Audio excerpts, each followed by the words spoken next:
Assalamualaikum warahmatullahi wabarakatuh. Saya Nurul Aini binti Muhammad Syahid Badri. Hari ini, tuan kami akan membentangkan tentang isu-isu konflik semasa persempadanan dan sejutan bertindik di Malaysia di lautan. Pertama, isu persempadanan Laut Cina Selatan. Laut Cina Selatan adalah salah satu laluan perairan paling strategik di dunia, meliputi kira-kira 3.5 juta kilometer persegi. Kawasan ini kaya dengan sumber perikanan, minyak dan gas asli, serta menjadi laluan perdagangan penting yang menghubungkan Asia Timur, Asia Tenggara dan seluruh dunia. Namun, kawasan ini menjadi titik panas pertikaian kerana kejutan bertindih oleh beberapa buah negara. Terdapat beberapa negara yang menuntut Laut Cina Selatan. Yang pertama, negara China. China menuntut 80% kawasan Laut Cina Selatan melalui garis 9 putus 9-9, iaitu garis yang tidak diiktiraf oleh undang-undang antarabangsa. China juga mendirikan pangkalan tentera dan pulau buatan di kawasan yang dipertikaikan, iaitu Laut Cina Selatan. Negara kedua, Vietnam. Vietnam menuntut Kepulauan Paracel dan Kepulauan Spratly berdasarkan sejarah dan pentadbiran yang terdahulu. Negara yang ketiga, Filipina. Filipina menuntut kawasan di sekitar Kepulauan Spratly termasuk terumbu Scarborough. Juga, pada tahun 2016, Tribunal Sembang Tara Antarabangsa memutuskan bahawa kedudukan China di bawah garis 9 putus tidak sah. Tetapi, negara China tidak menerima keputusan ini. Negara keempat, Malaysia. Malaysia menuntut sebahagian Kepulauan Spratly yang termasuk dalam zon ekonomi eksklusif ZEE Malaysia. Malaysia menuntut Laut Cina Selatan kerana terdapat beberapa terumbu karang di kawasan Laut Cina Selatan yang berada di bawah kawalan Malaysia seperti terumbu layang-layang. Negara kelima, Brunei. Brunei menuntut sebahagian daripada Laut Cina Selatan yang terletak dalam ZEE Brunei, tetapi tidak mempunyai tuntutan terhadap pulau ataupun terumbu tertentu yang berada di Laut Cina Selatan. Dan seterusnya, negara Taiwan. Negara Taiwan mengemukakan tuntutan berdasarkan peta lama China. Namun, Taiwan tidak mempunyai pengaruh besar dalam isu perebutan Laut Cina Selatan ini. Terdapat beberapa faktor yang menjadikan Laut Cina Selatan rebutan dan perbalahan antara beberapa buah negara. Yang pertama, sumber daya. Laut Cina Selatan dipercayai mempunyai 11 bilion tong minyak mentah dan 190 trilion kaki padi gas asli. Kawasan ini juga kaya dengan sumber perikanan yang menyumbang kepada ekonomi negara-negara yang terlibat. Jadi, negara-negara yang mempunyai hak ke atas Laut Cina Selatan akan mendapat keuntungan yang berganda kerana sumber daya yang terdapat di Laut Cina Selatan. Seterusnya, laluan perdagangan global. Lebih daripada $3 trilion nilai perdagangan melalui Laut Cina Selatan setiap tahun. Perairan ini adalah laluan utama bagi kapal dagang dari Asia Timur ke Eropah dan Timur Tengah. Dan seterusnya, kepentingan geopolitik dan ketenteraan. China menggunakan Laut Cina Selatan untuk memperluaskan pengaruhnya di rantau Asia Pasifik. Amerika Syarikat sering menjalankan rondaan kebebasan navigasi untuk menentang tuntutan negara China. Seterusnya, kita pergi kepada isu pertikaian Pulau Sipadan dan Pulau Ligitan. Pulau Sipadan dan Pulau Ligitan adalah dua pulau kecil yang terletak di perairan Laut Sulawesi berhampiran pantai timur negeri Sabah, Malaysia. Kedua pulau ini menjadi sumber pertikaian antara Malaysia dan Indonesia selama beberapa dekad sebelum Mahkamah Keadilan Antarabangsa ICJ membuat keputusan pada tahun 2002. Jadi, di manakah terletaknya Pulau Sipadan dan Pulau Ligitan? Pulau Sipadan terletak kira-kira 15 km dari pantai timur Sabah. Pulau Sipadan juga merupakan destinasi selam skuba bertaraf dunia dan juga terkenal dengan biodiversiti marin yang kaya. Perairannya menjadi habitat penyu, ikan terung dan terumbu karang yang unik. Seterusnya, Pulau Ligitan. Pulau Ligitan terletak lebih dekat ke pantai Kalimantan, Indonesia berbanding Sipadan. Kurang terkenal berbanding Sipadan tetapi masih penting bagi kawasan ekologi dan sumber perikanan. Walaupun Pulau Ligitan tidak terkenal berbanding Sipadan, tetapi kedua-duanya dituntut oleh Malaysia. Apakah sejarah di sebalik Pulau Sipadan dan Ligitan ini? Sebelum penjajahan, kedua-dua pulau ini tidak berpenghuni dan digunakan oleh nelayan daripada pelbagai wilayah. Perjanjian 1891 antara British dan Belanda yang menetapkan sepadan antara Borneo iaitu Sabah dan juga Hindia Belanda iaitu Indonesia. Pada 1969, Malaysia dan Indonesia mula menuntut pulau-pulau ini kerana kepentingan sumber laut dan keselamatan maritim. Dan pada tahun 1967, Malaysia dan Indonesia bersetuju untuk membawa kes pertindihan ini ke Mahkamah Keadilan Antarabangsa ICJ untuk penyelesaian. Setelah dibawa ke Mahkamah Keadilan Antarabangsa, keputusan Mahkamah Keadilan Antarabangsa ICJ telah keluar pada 17 Disember tahun 2002. ICJ memutuskan bahawa Pulau Sipadan dan Pulau Ligitan adalah milik Malaysia berdasarkan konsep kawalan efektif occupation.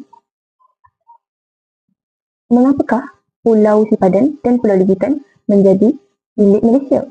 Pertama, pentadbiran British di Sabah. Sejak awal abad ke-20, British North Borneo Company, syarikat yang mentadbir Sabah sebelum ini, telah mengawal kedua-dua pulau ini. Pentadbiran British membina rumah api di Pulau Ligitan pada 1960-an. Jadi, dengan sejarah lampau yang kukuh dan jelas ini menjadi salah satu faktor utama mengapa Pulau Ligitan dan Pulau Sipadan telah mendapat hak sepenuhnya kepada Malaysia. Dan jawapan seterusnya, faktor seterusnya mengapa Malaysia mendapat hak ke atas Pulau Sipadan dan Pulau Ligitan ialah ketiadaan pentadbiran Indonesia. Indonesia gagal menunjukkan bahawa mereka pernah mentadbir pulau-pulau tersebut sebelum tahun 1960-an. ICJ berpendapat bahawa tuntutan Indonesia telah berdasarkan sejarah umum tetapi tidak mempunyai bukti kawalan yang jelas. Reaksi rakyat Indonesia ketika mendapat tahu bahawa Pulau Sipadan dan Pulau Ligitan telah berpihak kepada Malaysia, mereka menerima dan ada sebab segelintir pihak yang memberi respon secara negatif. Ada beberapa kumpulan orang di Indonesia membuat protes dengan alasan kerajaan Indonesia tidak berusaha bersungguh-sungguh untuk mendapatkan Pulau Sipadan dan Pulau Ligitan. Terdapat beberapa kepentingan Pulau Sipadan dan Pulau Ligitan kepada Malaysia. Yang pertama, sebagai sumber ekonomi dan pelancongan. Pulau Sipadan telah menjadi tarikan pelancongan antarabangsa dan menjana pendapatan besar untuk sektor pelancongan Sabah iaitu Malaysia. Kerajaan Malaysia menghadkan jumlah penyelam dan pelancong ke pulau ini bagi menjaga ekosistem marine. Seterusnya, keselamatan dan kedaulatan negara. Pulau-pulau ini terletak di perairan strategik berhampiran sepadan Malaysia, Indonesia. Kerajaan Malaysia meningkatkan kawalan keselamatan di kawasan ini, termasuk penempatan pasukan keselamatan untuk mencegah penceroboh atau aktiviti lain. Setelah Malaysia mendapat hak ke atas Pulau Sipadan dan Pulau Ligitan, Malaysia menjaga dan menggunakan pulau ini sebaiknya untuk kepentingan negara. Assalamualaikum warahmatullahi wabarakatuh. Saya Nurul Iman Syafirah binti Muhammad Mustafa, pelajar PISM PBM ambilan 2024-2029. Seterusnya, saya ingin menerangkan tentang isu persepadanan maritim antara Indonesia dengan Malaysia. Yang pertama sekali ialah isu Lautan Sulawesi dan Blok Ambalan. Laut Sulawesi adalah kawasan maritim yang terletak di antara timur Sabah di Malaysia dan timur Kalimantan di Indonesia. Salah satu isu yang berkaitan dengan perairan di Laut Sulawesi ini ialah pertikaian ke atas Blok Ambalan yang mengandungi sumber minyak dan gas yang sangat banyak. Jadi latar belakang isu Ambalat ini ialah Blok Ambalat merupakan kawasan perairan yang terletak di selatan Laut Sulawesi, berhampiran dengan sempadan maritim Malaysia-Indonesia. Pertikaian ini timbul kerana kedua-dua negara mempunyai tuntutan bertindih ke atas kawasan ini. Bagi Malaysia kata berdasarkan peta tahun 1979, Malaysia menganggap Blok Ambalat ini sebagai sebahagian daripada perairan, tetapi bagi Indonesia pula, mereka menolak tuntutan Malaysia dan mendakwa kawasan ini berada di dalam zon ekonomi eksklusif iaitu ZEE. Jadi mereka mendapati ini mendakwa yang Blok Ambalan ini berada di dalam kawasan zon ZEE itu kerana ia berdasarkan Konvensyen Undang-Undang Laut PBB UNCLOS 1982. Jadi sejarah dan insiden ketegangan untuk isu ini ialah isu ini mula menjadi tegang pada awal tahun 2000 apabila kedua-dua negara diberikan lesen eksplorasi minyak kepada syarikat masing-masing. Pada tahun 2002, Mahkamah Keadilan Antarabangsa ICJ memutuskan bahawa Pulau Sipadan dan Pulau Ligitan milik Malaysia. Jadi hal ini membuatkan Indonesia berasa kecewa dengan keputusan ini kerana ia boleh mempengaruhi sempadan maritim berhampiran Ambalat. Kemudian pada tahun 2005, Indonesia mengerahkan kapal perangnya untuk mengawal Blok Ambalat. Dan di sini Malaysia juga mengerahkan Tentera Laut Diraja Malaysia TLDM untuk mempertahankan tuntutan mereka. berlaku beberapa insiden antara kapal perang dan jet pejuang kedua-dua negara pada waktu itu. Kemudian pada tahun 2009 dan 2010, kapal tentera laut yang berdekatan dengan Ambalat berulang. Kapal-kapal tentera dorang mengawal Blok Ambalat tu lagi sekali, tetapi kali ini tiada sebarang konflik besar yang berlaku. Kemudian saya akan terangkan kenapa Blok Ambalat ini menjadi rebutan antara dua negara ini. Jadi kenapa Blok Ambalat ini penting ialah kerana kedudukan strategiknya yang sangat diminati oleh dua-dua negara ini. Jadi dekat kawasan ini dia ada Blok Ambalat ini kaya dengan sumber minyak dan gas. Dekat sini kajian menunjukkan kawasan ini mempunyai potensi sumber tenaga yang tinggi. Kemudian dekat kawasan ini ialah kawasan yang berkedudukan strategi. Sebab apa? Sebab Laut Sulawesi ialah lautan perkapalan yang paling penting dekat Asia Tenggara. Dia bukan paling penting, antara yang terpenting. Kemudian kerana kedaulatan negara, kedua-dua negara ni diorang nak mempertahankan hak maritim mereka berdasarkan tuntutan sejarah dan perundangan. Jadi saya akan jelaskan tentang kedudukan undang-undang dan perundingan. Mengikut UNCLOS 1982, sesebuah negara boleh menuntut Zon Ekonomi Eksklusif ZEE sejauh 200 batu nautika dari garis pangkal negaranya. Disebabkan lokasi Blok Ambalat ni terletak dalam kawasan pertindihan antara ZEE Malaysia dan Indonesia, sepadan maritim diorang belum selesaikan benda ni secara rasmi sebab masih dalam perbincangan dan lokasi Ambalat ni macam terlalu bertindih antara ZEE Malaysia dan Indonesia. Jadi benda ni sedikit rumit untuk diselesaikan. Dan seterusnya, kedua-dua negara ini diorang telah menjalankan rundingan diplomatik bagi menyelesaikan pertikaian ini secara aman. Jadi isu Laut Sulawesi dan Ambalat ini adalah salah satu pertikaian sepadan maritim yang masih dalam proses perundingan. Walaupun pernah berlaku ketegangan pada masa lalu, kedua-dua negara lebih cenderung menggunakan diplomasi berbanding konfrontasi ketenteraan. Jadi ini keputusan masa depan bergantung kepada perjanjian yang akan dicapai berdasarkan undang-undang antarabangsa dan kepentingan bersama. Seterusnya, saya akan menerangkan tentang isu Selat Malawali dan Pulau Sebatik di Sabah dan Kalimantan. Selat Malawali ialah perairan yang terletak di antara Pulau Malawali, Sabah, Malaysia dan kawasan Kalimantan Utara di Indonesia. Ia menjadi salah satu titik pertikaian dan perundingan sepadan maritim antara Malaysia dan Indonesia. Jadi, apa isu yang menjadi punca Selat Malawali ni direbut ialah sepadan maritim yang belum dimuktamadkan.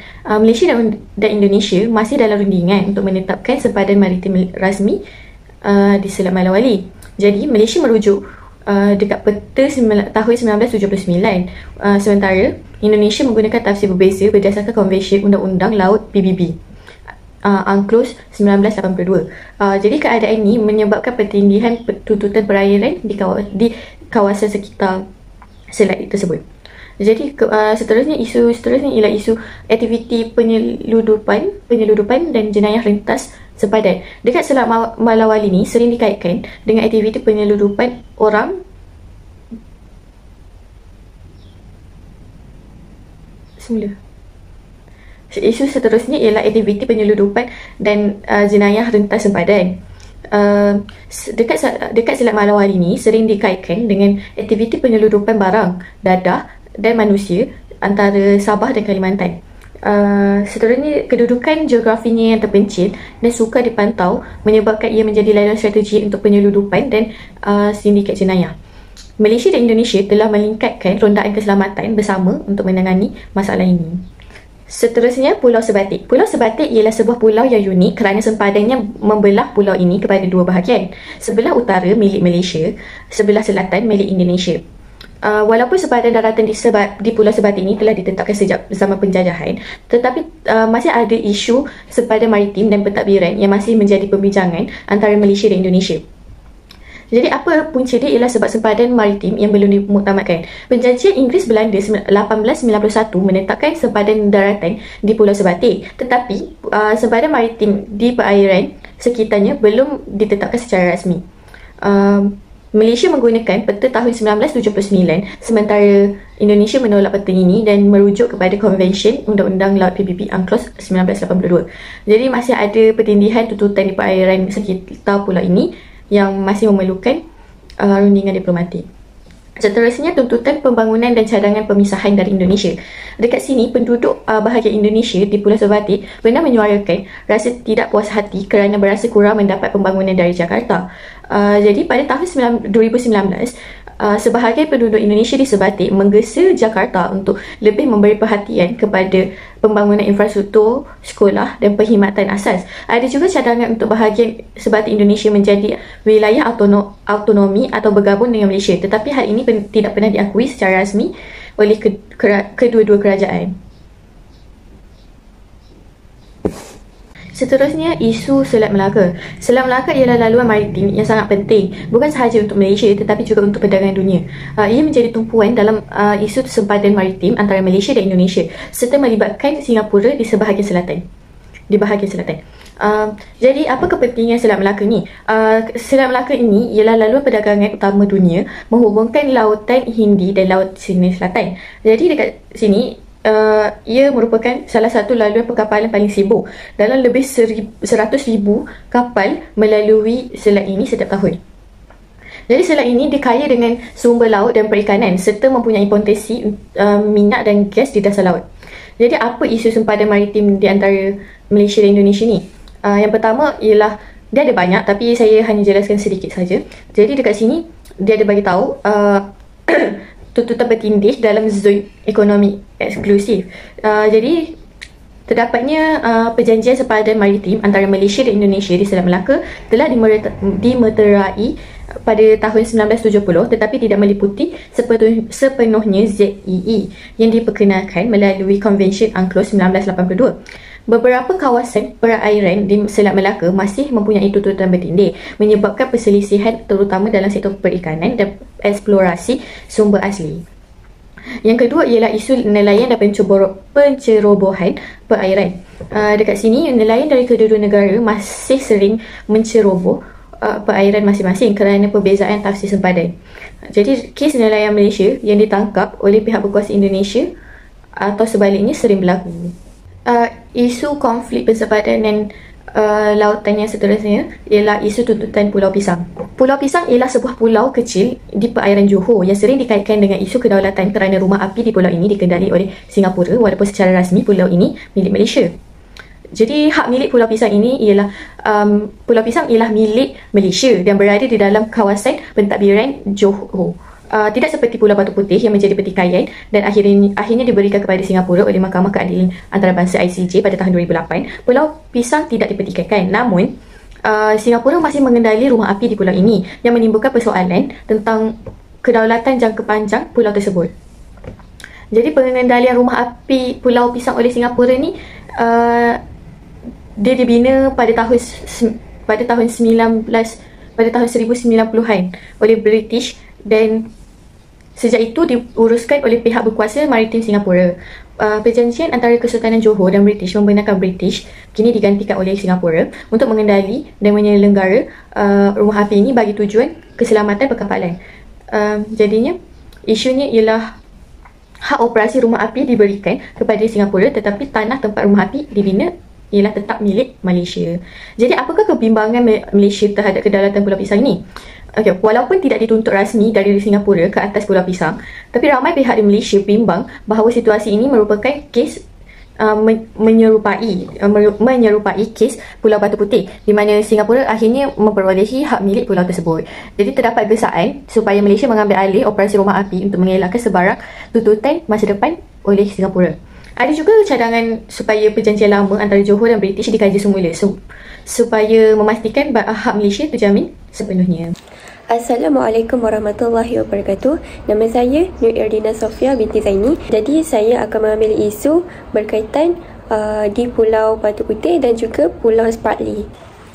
Sebelum tu, mari kita kenali di mana Pulau Batu Putih dan bagaimana isu ini terjadi.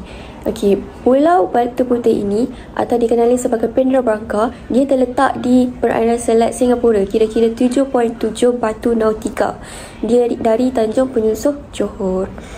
Konflik ini bermula apabila Singapura mendakwa kedaulatan berdasarkan kawalan dan pengurusan rumah api yang dibina oleh British pada tahun 1851. Jadi Malaysia pun berpendapat bahawa Pulau Batu Putih ini merupakan sebahagian daripada wilayah Johor dan tidak pernah diserahkan kepada British atau Singapura secara rasmi. Seterusnya, kita bergerak pula kepada kronologi isu Pulau Putih. Pada tahun 1844, di mana kerajaan Johor ini dia beri kebenaran kepada pihak British untuk membina rumah api di Pulau Batu Putih bagi membantu pelayaran di Selat Singapura. Selepas siap dibina oleh pihak British dan pihak British pun mula beroperasi, tiada perjanjian rasmi yang menunjukkan bahawa Johor ini menyerahkan kedaulatan pulau itu kepada British. Pada tahun 1953, Setiausaha Kerajaan Negeri Johor menghantar surat kepada Singapura yang menyatakan bahawa Johor tidak menuntut pemilikan terhadap Pulau Batu Putih. Surat ini kemudian menjadi bukti penting dalam kes tuntutan di ICJ. Selepas kemerdekaan, Malaysia ni mula mencapai kemerdekaan dan bebas daripada British, pemerintahan British. Tetapi Pulau Batu Putih ini tetap dikawal oleh Singapura kerana masa itu Singapura masih di bawah pemerintahan British. Selepas itu, Singapura ni keluar daripada Malaysia dan menjadi negara berdaulat. Pada waktu itu, isu Pulau Batu Putih ini tidak dibincangkan secara rasmi. Kemudian, Malaysia ini menerbitkan peta baharu yang menunjukkan Pulau Batu Putih ini sebahagian daripada wilayah Johor. Tetapi Singapura membantah peta ini, mencetuskan pertikaian rasmi mengenai kedaulatan pulau tersebut, iaitu pada tahun 1979. Maka berlakulah pertikaian dan rundingan di antara Singapura dengan Malaysia. Jadi Singapura secara rasmi dia membantahlah peta Malaysia dan menegaskan tuntutan kedaulatannya ke atas Pulau Batu Putih berdasarkan kawalan rumah api sejak tahun 1851 lagi. Jadi Malaysia dengan Singapura ni dia mengadakan rundingan diplomatik tetapi gagal mencapai penyelesaian. Jadi kedua-dua negara ini membawa pertikaian ini ke Mahkamah Keadilan Antarabangsa untuk penyelesaian. Maka kes ini dibawa ke mahkamah di Hague, Belanda dan Malaysia dan Singapura ni menandatangani perjanjian bersama untuk membawa kes ini ke mahkamah. Kemudian, kedua-dua negara ini mengemukakan hujah dan bukti masing-masing lah. Secara relatifnya, Malaysia mengemukakan hujah yang lebih banyak berbanding Singapura, kata Amir Azwan Abdullah pada tahun 2024. Kemudian ICJ ni dia memutuskan bahawa Pulau Batu Putih ni milik Singapura, manakala Mother Rocks ni diberikan kepada Malaysia dan Soslet ni bergantung kepada siapa yang memiliki di kawasan sekitarnya. Lepas beberapa tahun, muncullah isu usaha semakan balik keputusan ICJ, di mana pada tahun 2017 iaitu di bawah Perdana Menteri Najib Razak, beliau memfailkan balik permohonan untuk semak balik keputusan ICJ berdasarkan penemuan bukti baru, termasuk dokumen kerajaan British yang menunjukkan Pulau Batu Putih ini sebenarnya milik Johor. Pada Mei 2018, di mana Tun Dr. Mahathir merupakan Perdana Menteri, beliau menarik balik permohonan semakan yang difailkan oleh bekas Perdana Menteri iaitu Najib Razak, yang menyebabkan keputusan ICJ pada tahun 2008 tu kekal mutamat. Pada 2021, iaitu Perdana Menteri Ismail Sabri Yaakob, beliau mengarahkan bahawa sesiatan mengenai keputusan menarik balik permohonan semakan ICJ itu dikatakan dibuat tanpa perbincangan mendalam di peringkat kerajaan. Maka pada 2023, kerajaan memutuskan untuk teruskan mengkaji isu Pulau Batu Putih bagi memastikan kedaulatan negara terpelihara. Namun, tiada tindakan rasmi diambil untuk menghidupkan semula tuntutan tersebut. Ini adalah peta pada tahun 1930, di mana ini adalah peta Malaysia yang dikeluarkan yang dibantah oleh Singapura kerana tidak bersetuju dengan Pulau Batu Putih bahawa adalah milik Johor. Walaupun peta Malaysia pada 1930 menunjukkan Pulau Batu Putih sebagai sebahagian daripada Johor. ICJ menilai pengurusan dan kawalan ke atas pulau itu selepas 1953 sebagai lebih penting. Oleh itu, peta ini tidak cukup kuat untuk membuktikan hak milik Malaysia dalam kes ini. Baiklah, kita teruskan lagi dengan isu di Pulau Spratly. Pulau Spratly ni dia adalah sekumpulan lebih daripada 100 pulau kecil, batuan dan terumbu karang yang terletak di Laut China Selatan. Kepulauan ini menjadi punca utama konflik maritim di rantau ini kerana ia diklaim secara bertindih oleh Malaysia, China, Vietnam, Filipina, Brunei dan Taiwan, kata Muhammad Fuad Sa'dan dan Ahmad Matardal Muhammad. Baiklah, kita teruskan dengan latar belakang isu ini. Kepulauan Spratly ini mempunyai kedudukan strategik dan kaya dengan sumber semula jadi, termasuk perikanan dan potensi minyak serta gas. Selain itu, kawalan ke atas pulau-pulau ini memberikan kelebihan ketenteraan serta akses kepada laluan perdagangan global yang penting. Jadi, China menuntut hampir keseluruhan Laut China Selatan melalui tuntutan 9-9 yang bertindih dengan tuntutan negara-negara ASEAN termasuk Malaysia. Tuntutan Malaysia di Kepulauan Spratly, di mana Malaysia menuntut 12 ciri geografi di Kepulauan Spratly yang terletak dalam Zon Ekonomi Eksklusif ZEE Malaysia berdasarkan Konvensyen Undang-Undang Laut PBB UNCLOS 1982. Malaysia ini mengawal terumbu layang-layang Swallow Reef yang dijadikan pangkalan tentera dan pusat pelancongan sejak tahun 1982. Jadi, dalam Pulau Spratly ini terdapat dua konflik dan insiden yang melibatkan Malaysia. Antaranya adalah peningkatan ketegangan dengan China, di mana peningkatan ketegangan dengan China ini yang mana pada tahun 2013 China ni meningkatkan kehadiran tenteranya di Laut China Selatan dengan membina pulau buatan dan pangkalan tentera di kawasan bertindih. Pada tahun 2019, kapal pengawal pantai China dikesan berada di perairan Malaysia berhampiran melantang minyak Malaysia di CEE Malaysia. Pada tahun 2020, Malaysia ni dia memfailkan nota kepada PBB untuk tolak tuntutan 9-9 yang dibuat oleh China. Yang kedua adalah konflik mengenai ketegangan dengan negara lain. Filipina dan Vietnam ni turut menuntut pulau-pulau yang sama dan sering berlaku insiden kecil di kawasan ini. Vietnam telah memperkukuh kawalannya di beberapa ciri geografi yang juga dituntut oleh Malaysia. Maka konflik ini berlaku juga turut berlaku di negara-negara lain. Terdapat beberapa impak isu-isu konflik persempadan ini. Dari aspek ekonomi, yang pertama, ancaman terhadap sumber asli minyak dan gas. Laut China Selatan kaya dengan minyak dan gas yang penting untuk ekonomi Malaysia. Tetapi, China sering menghalang operasi cari gali, iaitu proses untuk mencari sumber asli minyak dan gas, terutamanya di Blok Kasawari. Anggaran ini memberi cabaran kepada Petronas, iaitu syarikat Malaysia, dan boleh menjejaskan pendapatan negara serta meningkatkan kos operasi cari gali kerana telah diganggu oleh negara China. Yang kedua, gangguan kepada industri perikanan. Nelayan Malaysia, terutamanya yang di Sabah dan Sarawak, sering diganggu oleh kapal asing, termasuk dari China dan Vietnam, yang mengurangkan hasil tangkapan dan hasil tangkapan mereka. Ketakutan ditahan atau dihalau ketika membuat tangkapan hasil perikanan, menjejaskan ekonomi nelayan tempatan serta mengurangkan sumber makanan negara.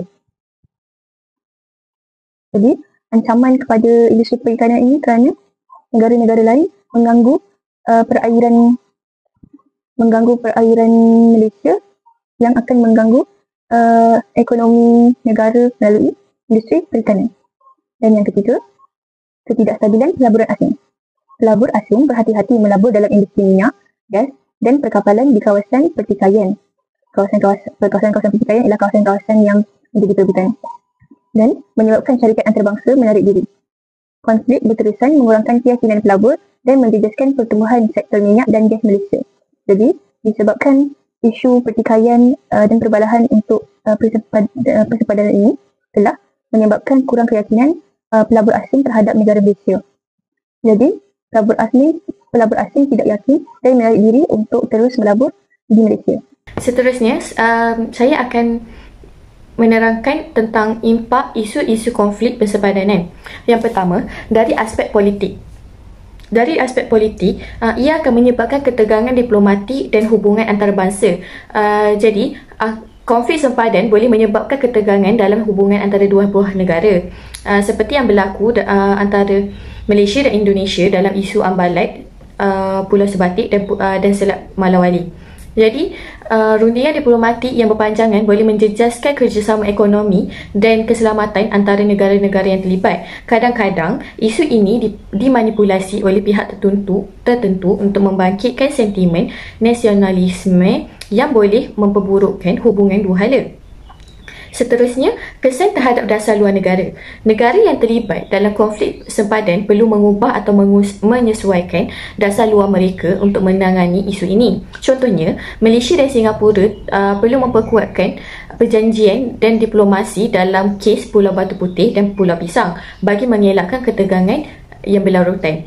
Dalam kes yang lebih serius, negara mungkin perlu mendapatkan campur tangan badan antarabangsa seperti Mahkamah Keadilan Antarabangsa ICJ untuk menyelesaikan pertikaian. Dan yang terakhir ialah isu nasionalisme dan sentimen rakyat. Isu persepadanan ini sering menjadi isu yang sensitif yang boleh membangkitkan nasionalisme dan patriotisme dalam kalangan rakyat. Jadi, tuntutan wilayah yang tidak diselesaikan boleh mencetuskan demonstrasi dan bantahan rakyat seperti yang pernah berlaku dalam isu Pulau Batu Putih antara Malaysia dan Singapura. Jadi, dalam beberapa kes, sentimen anti negara jiran boleh diperbesarkan oleh media dan parti politik untuk meraih sokongan rakyat. Okey. Akhir sekali adalah sosial negara.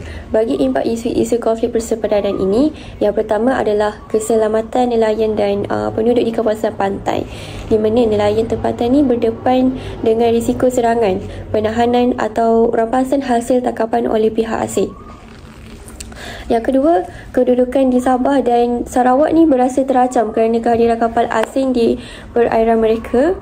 Jadi impaknya meningkatkan rasa tak selamat dalam kalangan masyarakat, terutamanya komuniti nelayan. Yang kedua adalah sentimen nasionalisme dan patriotisme, di mana semangat patriotisme meningkat apabila rakyat ni menuntut kerajaan mempertahankan hak negara di Laut China Selatan. Yang kedua adalah demonstrasi dan tekanan politik boleh berlaku jika rakyat ni melihat kerajaan gagal menangani isu ini dengan baik. Jadi, impaknya adalah boleh mengukuhkan semangat patriotisme tetapi juga mencetuskan ketegangan politik dalaman. Yang ketiga adalah risiko ketenteraan, di mana jika konflik ini semakin serius, rakyat Malaysia yang tinggal di kawasan berhampiran Laut China Selatan ini mungkin akan berdepan risiko peperangan. Selain itu, peningkatan ketegangan antara kuasa besar China dan Amerika Syarikat boleh menyebabkan Malaysia ni terheret dalam konflik yang lebih besar. Jadi, impak daripada risiko konflik ketenteraan ni ialah meningkatkan kebimbangan rakyat lah terhadap kemungkinan perang di rantau ini.